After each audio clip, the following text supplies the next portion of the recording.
What's that? Back again. Caitlin Clark. Yes, she is. Tell a friend. Pulled up from the parking lot, the second shot of the game. She had the first 2 points on the foul line.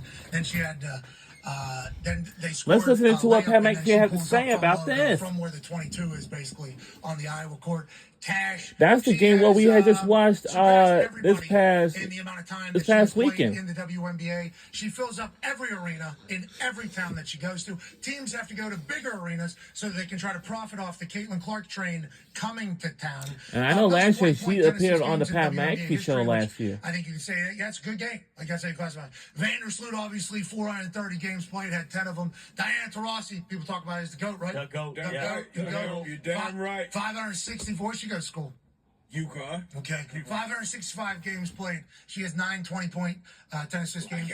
And then Caitlin Clark, 41 games played.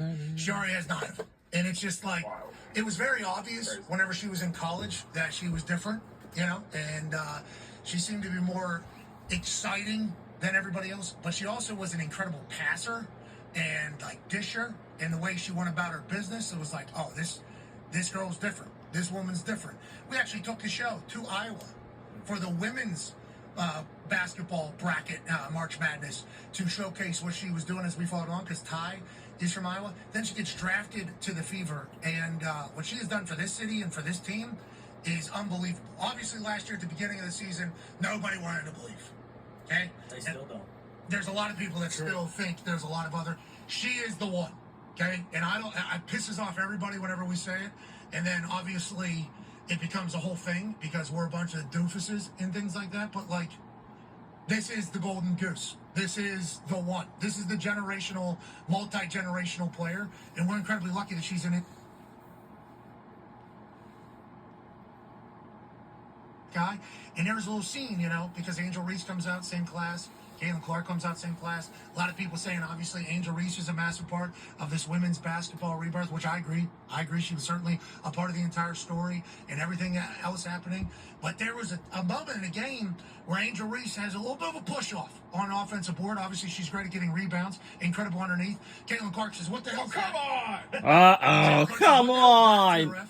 And then she says, oh, wow. Yes, I saw the whole thing. Instead of a layup, we're going to make you earn it. I think Angel would miss one or both of those free throws instead of getting. I saw the whole thing. Entire thing. Angel was pissed off. Thought it was a flagrant. Afterwards, yeah, I heard Angel Reese was kind of pissed off. Yeah, but it was very convenient how most of the internet, not all the internet, most of the internet though, clipped out Angel Reese pushing the Fever girl in the back, Caitlin pointing at the ref like, "What are we talking about here? We're not calling that." They clipped that out. They just go to right here, bang. Caitlin Clark fouls Angel Reese, and then boom.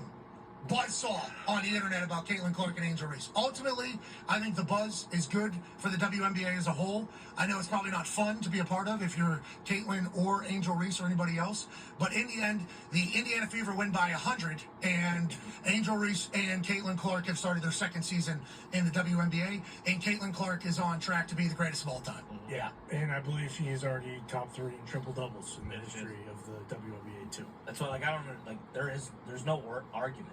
Like, I don't understand. Like, people can yell until they're blue in the face. Like, the proof's in the pudding. We've seen all the stuff. And you say, like, it is good for the sport at large, but I think a lot of people get turned on. Like, it just always goes into a race thing. Like, every single time, no matter what, that is always the discussion. And then they squash it right afterwards. It's like, no, not really. That's kind of just a basketball play. Like, in every league, there's going to be like adversaries. Like, you know, Angel Reese is the foil for Caitlin Clark and vice versa. Like, they don't have to get along, they don't have to like each other. They're competitors. Like, that, this kind of shit happens. But every single time something like this happens, and we have to go right back to full on. Yeah, exactly. And it doesn't get moved at all. So, like, we're not talking about the game. We're talking about that play, and that's it, you know? And then, yeah, we'll get the stats about her and her 20 points and 10 assist games and the triple-doubles and all that.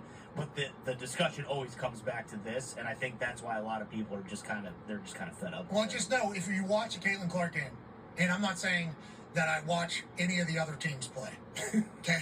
I watch the Indiana Fever play. Sure. So I'm just going to talk about Caitlin Clark. The Las Vegas Aces, great. New York Liberty, great team. When I see the Fever play, I'm like, these are great teams. Los Angeles, I think they got Kelsey Plum out there. Yeah, they do. I think they're going to be great. There's a lot of great teams. I'm just talking about watching Caitlin Clark play, electrifying. Yeah.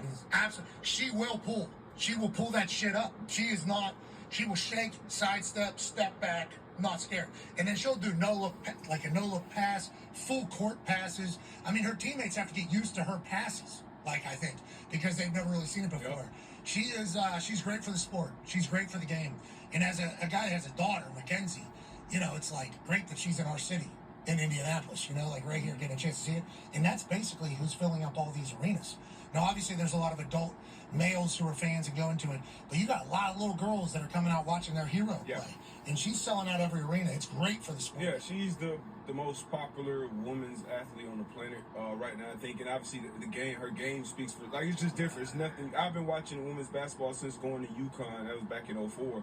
And you just have never seen. You've seen dominant players. You've seen Bree Stewart come and win 4 championships. Maya Moore, be a mate for Rebecca Lobo, of course. It was before my time.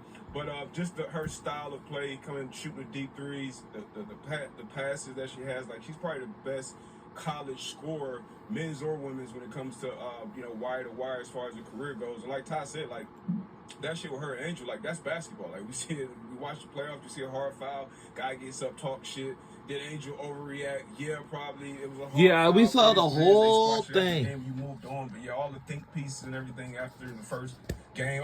Hey, it's numbers, so I'm sure the WNBA probably likes that part of it. But the other side of it, I think, is pretty shitty. The sport is worth watching. The sport, yeah. It's grown.